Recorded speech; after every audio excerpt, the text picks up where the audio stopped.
ये कहानी एक लड़के के बारे में है जिसका नाम होता है एरन। एक दिन एरन हाइकिंग के लिए एक जगह पर जाता है और वो जगह पूरी तरह से वीरान होती है। वहाँ पर दूर दूर तक कोई भी नहीं होता और जब एरन हाइकिंग कर रहा होता है तो तभी उसे वहाँ पर दो लड़कियाँ दिखाई देती हैं। असल में ये लड़कियाँ अपना रास्ता भूल गई थी। तब एरन उनसे पूछता है क्या मैं तुम्हारी कुछ हेल्प कर सकता हूँ। तब ये कहकर फौरन एरन उन लड़कियों के पास जाता है। यहाँ पर एरन उनकी हेल्प करते हुए उन्हें सही रास्ता बताता है और फिर वो इन्हें गाइड करते हुए इन्हीं के साथ आगे के सफर पर निकल जाता है। और जब ये काफी आगे निकल जाते हैं तो एरन इन्हें बताता है कि मैं एक और रास्ते को जानता हूँ और मैं गारंटी देता हूँ कि आपको उस सफर में बहुत मजा आने वाला है। और अब ये तीनों माउंटेन पास के जरिए आगे बढ़ना शुरू कर देते हैं और ये रास्ते काफी नैरो यानी तंग होते हैं। और जब ये तीनों थोड़ा आगे पहुँचते हैं तो एरन वहाँ से कूद जाता है। तब ये देखकर वो दोनों लड़कियाँ डर जाती हैं क्योंकि उन्हें ऐसा लग रहा था कि शायद एरन गिर गया है। लेकिन तभी एरन नीचे से उन्हें आवाज लगाता है। असल में वहाँ पर बहुत सारा पानी था, वो जगह एक पूल थी। अब एरन उन दोनों को भी नीचे कूदने के लिए कहता है। तब ये दोनों लड़कियाँ एक एक करके पानी में कूद जाती हैं और ऐसा करने में उन्हें बहुत मजा आता है। वो वहाँ पर काफी एंजॉय कर रहे होते हैं। इसके बाद ये तीनों अपने सफर पर आगे निकल जाते हैं। अब वहाँ से निकलने के बाद एरन को हाइकिंग के लिए आगे जाना होता है और उन दोनों लड़कियों को अपने घर जाना होता है। तो इसीलिए ये लोग यहाँ पर अलग अलग होने से पहले सेल्फी बनाते हैं। एरन उनसे पूछता है क्या हम लोग दोबारा कभी मिलेंगे। तब उनमें से एक लड़की कहती है कि कल हमारी रात एक पार्टी है जिसमें कि तुम भी आ सकते हो। इसके बाद एरन उन दोनों लड़कियों को गुड बाय कहकर वहाँ से निकल जाता है। एरन अब माउंटेन पास से आगे बढ़ रहा होता है। वो काफी खुश होता है, वो इस हाइकिंग को काफी एंजॉय कर रहा होता है। लेकिन यहाँ के रास्ते बहुत ही ज्यादा तंग और खतरनाक होते हैं। और जब एरन दो तंग पहाड़ियों से नीचे उतरता है तो वहाँ पर एक बड़ा सा पत्थर होता है और जब एरन उस पत्थर का सहारा ले रहा होता है तो तभी वो पत्थर खिसक जाता है, जिसकी वजह से अब बेचारा एरन नीचे गिरने लगता है। और वो पत्थर जिसका एरन ने सहारा लिया था वो भी उसके साथ साथ आकर उसके हाथ पर गिर जाता है, उसके राइट हैंड पर। और अब एरन का हाथ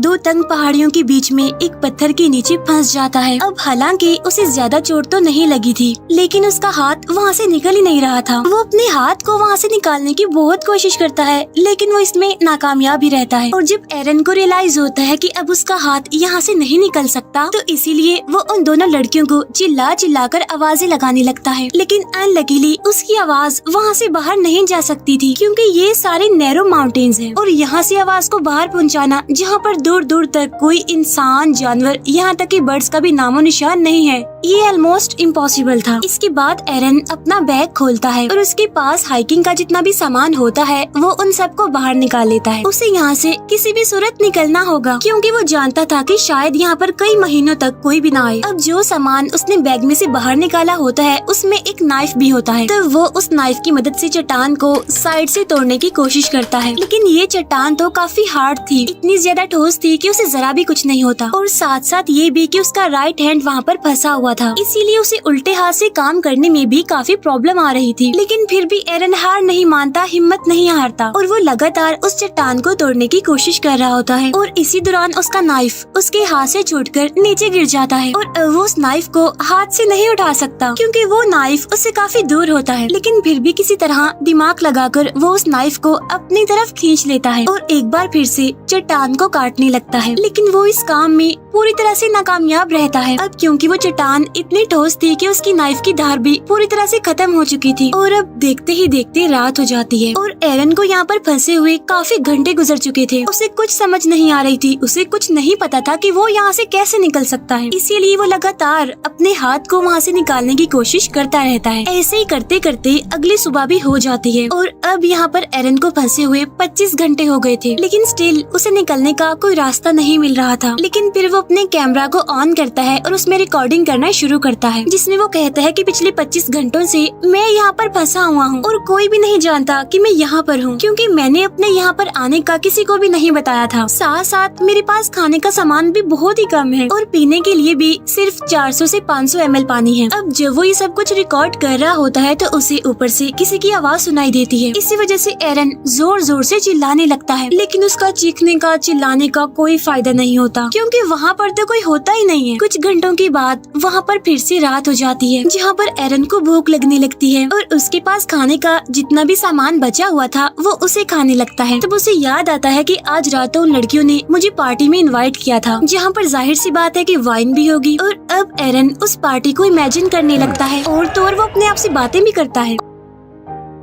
और उसे वो टाइम भी याद आता है जब वो हाइकिंग के लिए सैटरडे को अपने घर से निकल रहा होता है, जहाँ उसके पास उसकी मदर की कॉल भी आ रही होती है, लेकिन वो उनकी कॉल नहीं पिक करता, उन्हें नहीं बताता कि वो हाइकिंग के लिए जा रहा है। और अगर एरन ने उन्हें बताया होता तो शायद वो उसे ढूंढते हुए यहाँ पर आ जाती, लेकिन अब कोई भी नहीं जानता कि एरन आखिर है कहाँ पर। अब तीसरे दिन यानी कि मंडे को एरन एक पुली बनाता है। वो रस्सियों के जरिए उस पत्थर को बांधता है जो पत्थर उसके हाथ के ऊपर पड़ा हुआ है, और रस्सी के दूसरे हिस्से से वो उस पत्थर को उठाने की कोशिश करता है, लेकिन इतनी स्ट्रगल करने के बावजूद भी वो पत्थर अपनी जगह से हिलता तक नहीं है। इसके बाद वो रस्सी के उस सिरे को अपने पाँव में फंसाकर पूरा जोर लगाकर उस पत्थर को हिलाने की कोशिश करता है, लेकिन इस बार भी कोई फायदा नहीं होता। मुसीबत तो बढ़ती जा रही थी क्योंकि 3 दिन हो गए थे और अब उसका पीने का पानी भी खत्म हो गया था। अब क्योंकि वो यहाँ पर फ्री है, उसके पास कोई काम नहीं है, इसीलिए वो छोटी छोटी चीजों को भी नोटिस कर रहा था यहाँ पर, जैसे कि एक बर्ड ऊपर आसमान से उड़ रहा है, वो वहाँ से हिल भी नहीं सकता और कभी कभी वहाँ पर कुछ खतरनाक इंसेक्ट्स भी आते रहते हैं, और अगर वो उन इंसेक्ट्स को मारकर उन्हें खाना चाहता है तो उसे उनके आने का इंतजार करना होगा। और तो और इस माउंटेन पास में एरन को एक दिन में सिर्फ 15 मिनट धूप मिलती है, क्योंकि उसके बाद धूप तो वहाँ से चली जाती है। अब 3 दिन से एरन यहाँ पर भूख से, प्यास से और ऐसे माहौल से काफी परेशान हो गया था, और इसीलिए अब वो ये डिसाइड करता है कि वो अपने हाथ को ही काट देगा। तब ये सोचकर वो अपने हाथ के ऊपर वाले हिस्से को यानी कि बाजू को अच्छे से बांध लेता है, और उसके पास जो नाइफ होता है वो उसे अपने बाजू को काटने की कोशिश करता है, लेकिन उस नाइफ की धार तो खत्म हो गई थी, जिसकी वजह से उसकी बाजू की पतली सी स्किन भी उस नाइफ से नहीं कट रही थी। तब इस बात से एरन काफी डिसअपॉइंटेड हो जाता है, और इसीलिए वो कैमरा में रिकॉर्ड करता है कि कभी भी सस्ते टूल्स मत खरीदना, क्योंकि ये तो बेकार होते हैं, किसी काम के नहीं होते। अब इस तरह करके एक और दिन गुजर जाता है, और जब रात होती है तो एरन को अपने पुराने दिन काफी याद आ रहे होते हैं। उसे अपनी फैमिली, अपनी बेस्ट फ्रेंड और अपने बहुत सारे फ्रेंड्स याद आ रहे होते हैं, और जब वो लोगों को याद कर रहा होता है तो ऊपर आसमान में बादल आ जाते हैं, और देखते ही देखते बहुत जोरों से बारिश होने लगती है। क्योंकि एरन के पास पानी खत्म हो गया था, इसीलिए वो अपनी बोतल में पानी भरने लगता है, और उन तंग माउंटेन्स में भी पानी आने लगता है जहाँ पर एरन फंसा हुआ था। और अब देखते ही देखते पानी का लेवल बढ़ता जा रहा था, जिसकी वजह से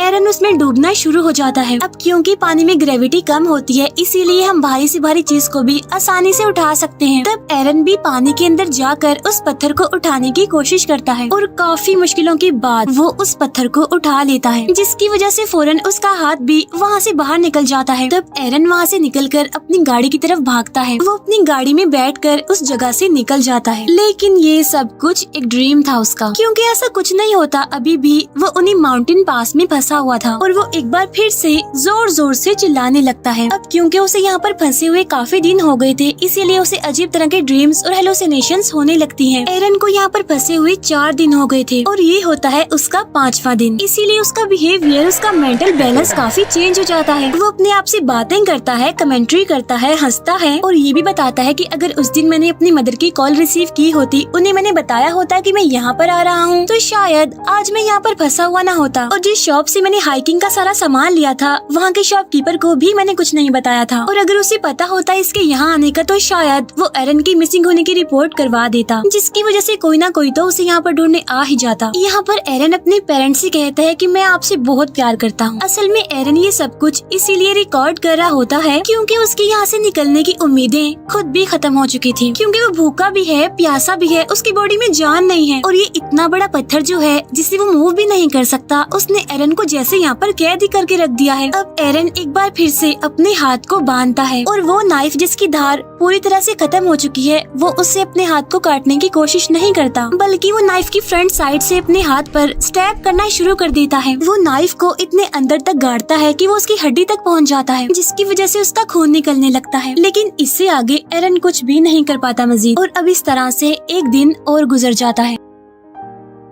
और जब छठा दिन आता है तो एरन की हालत काफी खराब होती है। वो काफी कमजोर पड़ गया था और अगर वो अब यहाँ से नहीं निकला तो वो बच नहीं पाएगा। तब यहाँ पर एरन ये भी सोचता है कि शायद ये पत्थर पूरी जिंदगी से मेरा ही इंतजार कर रहा है। जब से मैं पैदा हुआ हूँ ये माउंटेन पास मेरा ही इंतजार कर रहा था और शायद मेरी डेस्टिनेशन यही है। और अब वो वहाँ चट्टान पर रिप रेस्ट इन पीस लिख देता है। साथ साथ वो अपनी डेट ऑफ बर्थ भी लिखता है और अपना नाम भी, क्योंकि अब उसे यकीन आ चुका था कि वो यहाँ से जिंदा बचकर वापस नहीं जा पाएगा। साथ साथ उसकी पूरी हिम्मत टूट चुकी थी। वो काफी निढाल भी हो गया था। फिर नेक्स्ट डे यानी छठे दिन जब उसे हल्का सा होश आता है तो उसे कुछ विजन्स दिखाई देने लगते हैं। तब उस विजन में उसे एक छोटा बच्चा दिखाई देता है जो कि असल में एरन का फ्यूचर सन होता है। तब एरन देखता है कि वो अपने बच्चे के साथ खेल रहा है, जिसकी वजह से वो इमोशनल हो जाता है और अब उसके अंदर एक पावर डेवलप होती है और इसीलिए वो अपने फंसे हुए हाथ को ऑपोजिट साइड पर पुश करना शुरू करता है। ऐसा करके वो अपने हाथ की हड्डी को तोड़ देता है और उसके पास जो चाकू होता है उस पर भी उसने धार लगा ली होती है और अब आहिस्ता आहिस्ता करके वो अपने हाथ को काटना शुरू करता है और अब इस तरह करके वो अपने हाथ को अपनी बॉडी से अलग कर देता है। और आज छठे दिन वो अपने हाथ को सेक्रीफाइस करके इस पत्थर से खुद को आजाद कर लेता है। अब वहाँ से निकलने से पहले वो अपने हाथ की पिक्चर भी बनाता है, उस हाथ की जो अभी भी उस पत्थर में फंसा हुआ है। और अब एरन बड़ी मुश्किल से इन माउंटेन पास से बाहर निकलता है और बाहर निकलकर वो देखता है कि वहाँ पर बारिश का कुछ पानी पड़ा हुआ है। तब एरन वहाँ पर जाकर वहाँ से बहुत सारा पानी पीने लगता है, क्योंकि पिछले 6 दिनों से ना उसने कुछ खाया था और ना ही पानी पिया था, इसीलिए आज वो जी भर के पानी पीता है। और इसके बाद वो वहाँ से आगे निकलता है और उसे आसमान में उड़ता हुआ वो बर्ड भी दिखाई देता है, जिसे वो हर रोज माउंटेन पास ही देखा करता था। और आज वो खुद को भी उस बर्ड की तरह आजाद समझ रहा था। लेकिन अभी भी उस एरिया से निकलना कोई आसान नहीं था, क्योंकि वो जगह काफी बड़ी और बंजर थी। लेकिन अभी भी एरन हिम्मत नहीं हारता और इतना ज्यादा पेन में होने के बावजूद भी वो आगे बढ़ता रहता है। और तभी उसे एक फैमिली दिखाई देती है जो कि हाइकिंग के लिए यहाँ पर आई हुई थी। तब एरन उन्हें आवाज लगाता है और वो भागते हुए उसकी तरफ आते हैं। वो एरन की मदद के लिए सिक्योरिटी को बुलाते हैं और इसके बाद वहाँ पर एक हेलीकॉप्टर आता है और फिर एरन को वहाँ से हेलीकॉप्टर के जरिए हॉस्पिटल ले जाया जाता है। फिर हमें कुछ टाइम बाद का सीन दिखाया जाता है जहाँ पर एरन बिल्कुल ठीक हो गया था और एरन ने जो अपने बच्चे के विजन देखे थे वो भी सच हो जाता है, क्योंकि 3 साल बाद एरन एक लड़की से मिलता है और उन दोनों की शादी हो जाती है। इसके बाद एरन का एक बेटा होता है जो सेम टू सेम उसी बच्चे जैसा होता है जिसे एरन ने अपने विजन्स में देखा था। अब इन 6 दिनों में एरन ने मौत को बहुत करीब से देखा, लेकिन उसके बाद भी एरन अपना पैशन नहीं छोड़ता। वो अभी भी क्लाइंबिंग करता है, हाइकिंग के लिए जाता रहता है और वो जहाँ भी जाता है ये नोट जरूर लिखता है कि वो कहाँ कहाँ पर जा चुका है। अब यहाँ पर मैं आपको एक शॉकिंग बात बताती हूँ, वो ये कि ये कहानी एक रियल इंसिडेंट पर बेस्ड है। यानी ये सच है कि एरन 6 दिनों तक उन माउंटेन पास में फंसा रहा। वहाँ उसने बड़ी मुश्किल से अपना टाइम गुजारा और उसने उन चट्टानों पर अपनी डेट ऑफ बर्थ और अपने मरने की डेट भी लिख दी थी, क्योंकि उसे यकीन जो हो गया था कि वो यहाँ से जिंदा बचकर वापस नहीं जाएगा। और जिस पत्थर के नीचे